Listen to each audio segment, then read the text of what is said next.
आइए अब देखते हैं धुआंधार 50। लोकसभा में संसद के विशेष सत्र में बोले राहुल गांधी, बीजेपी पर साधा निशाना का। बीजेपी देश की जनता को भ्रमित कर रही है।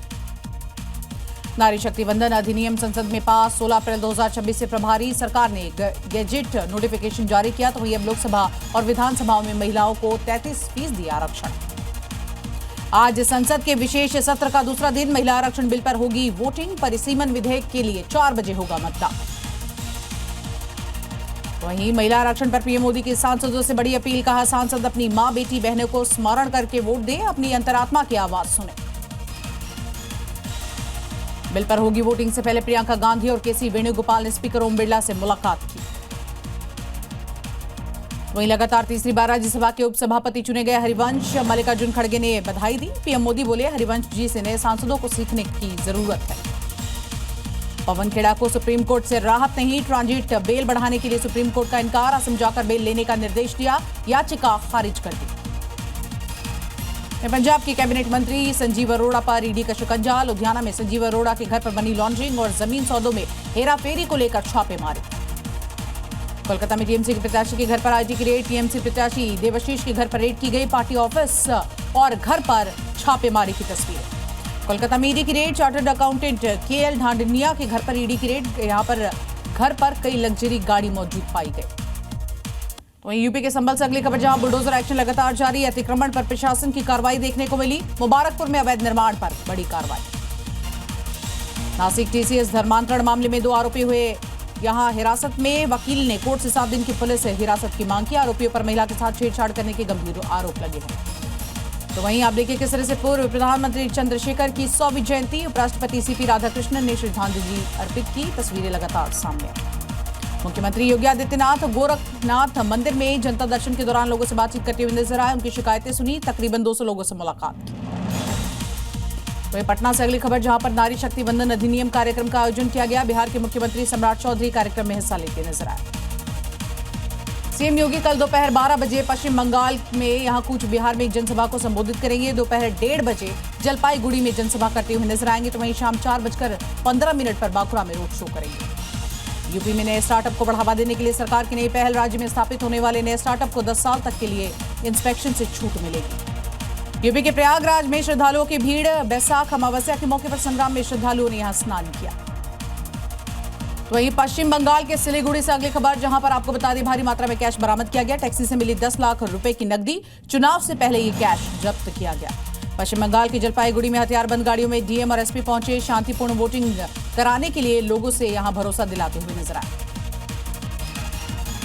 वहीं जयपुर के विकसित भारत के लिए यहां नारी शक्ति दौड़ती हुई नजर आई। 2000 से ज्यादा महिलाओं ने दौड़ लगाई, जिसकी तस्वीरें भी सामने आई। राजस्थान के भिवाड़ी में फैक्ट्री के बाहर दूसरे दिन भी श्रमिकों का धरना लगातार जारी। फैक्ट्री के बाहर श्रमिक पुलिस सामने वेतन बढ़ोतरी की मांग को लेकर श्रमिकों का धरना। यूपी के मेरठ में नकली पनीर के कारोबार पर शिकंजा। 2 अलग-अलग अवैध फैक्ट्रियों पर छापा मारा गया। 28 क्विंटल नकली पनीर जब्त किया गया। कानपुर में बदमाश का एनकाउंटर। आरोपी के पैर में लगी गोली। मौके से बदमाश का साथी हुआ फरार। वहीं बिहार के वैशाली में फल तोड़ने पर दबंगों ने नाबालिग को डंडों से जमकर पीटा। बच्चा अस्पताल में भर्ती। एक आरोपी को यहां गिरफ्तार किया गया। उत्तराखंड की चतरा में जंगलों में भीषण आग की लहर। आसपास के इलाकों में हड़कंप का माहौल। तो वहीं आग की लपटें और काला धुआं रिहायशी इलाकों की ओर बढ़ रहा है। छत्तीसगढ़ के सूरजपुर में यात्रियों से भरी हुई बस सड़क किनारे खड़े ट्रक से टकरा गई। बस में तकरीबन 25 यात्री सवार थे, हुए घायल। नेपाल में 100 रुपए से ज्यादा का सामान ले जाने पर लगेगा कस्टम शुल्क। नेपाल के पीएम बालेन शाह ने बॉर्डर पर सख्ती की। भारत से आयात होने वाले सामानों पर लगाया टैक्स। 10 दिन के लिए ईरान और इजरायल के बीच हुआ सीज फायर। इजरायल की 2 टूक सीज फायर के दौरान भी दक्षिण लेबनान पर तैनात रहेगी आईटीएफ।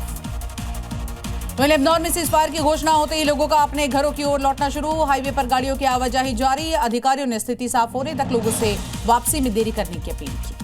इजरायल और लेबनान के बीच सीज फायर के बाद गोलियों की बौछार। महीनों तक तबाही के बाद लोगों ने यहां जश्न मनाया।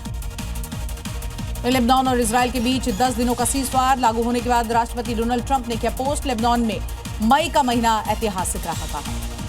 ट्रंप के सहयोगी लिंडसे ग्राहम का बड़ा बयान। हिजबुल्लाह को निशस्त्र करने के लिए लेबनानी सेना पर भरोसा नहीं। उन्होंने सैनिक कमांडर को बदलने की मांग की। वहीं ईरान पर आप देखिए किस तरह से डोनाल्ड ट्रंप का बड़ा बयान सामने आया है। ईरान समझौता करना चाहता है। ईरान यूरेनियम भंडार पर सौंपने पर सहमत। समझौता हुआ तो पाकिस्तान जा सकता हूं, कहा। अमेरिका की ईरान को चेतावनी, रक्षा मंत्री पीट हेगसेथ का बड़ा बयान, गलत फैसला लिया तो बमबारी होगी, जब तक जरूरत नाकेबंदी जारी रहेगी।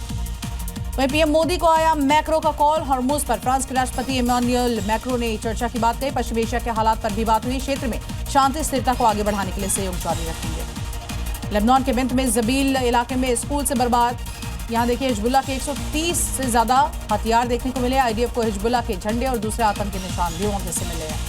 कश्मीर के सोनमर्ग में धूल भरी आंधी से लोगों की परेशानी बढ़ती नजर आई, विजिबिलिटी कम हुई तो वहीं थोड़ी देर के लिए आवाजाही को बाधित किया गया। जम्मू कश्मीर के बांदीपोरा में बर्फबारी, मौसम हुआ सुहाना, टूरिस्ट यहां ले रहे मौसम का आनंद। तो ये अमेरिका के विस्कॉन्सिन में जोरदार बारिश की वजह से सड़कों पर जल भराव, उफान पर बह रही है नदियां, गाड़ियों की रफ्तार धीमी पड़ती नजर आई। अमेरिका के ओहियो में आसमान से बड़े बड़े ओले गिरते हुए नजर आया, सड़कें हुई क्षतिग्रस्त, कार की खिड़कियां पूरी तरह से टूटी नजर आई।